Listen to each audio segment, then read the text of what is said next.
Hi guys, welcome to Files TV. We are back again with the latest gossip nyaya dziri kupisa dziri kutendera pasocial media. For the first time ever, panganai pachinja vatengera vanhu maambulance kuZimbabwe zvisiri zvekupemha mari nekuita zvekufake prophecy. See full video, tinongomutenda nezvaita.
I'm sure mazvionera mega guys zvaitwa napanganai for the first time ever.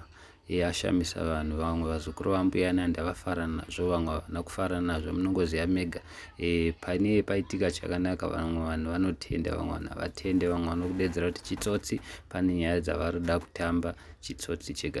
Handizivi kuti munoti kudii. Thank you so much. Don't forget to subscribe and like our videos kuti aende kure.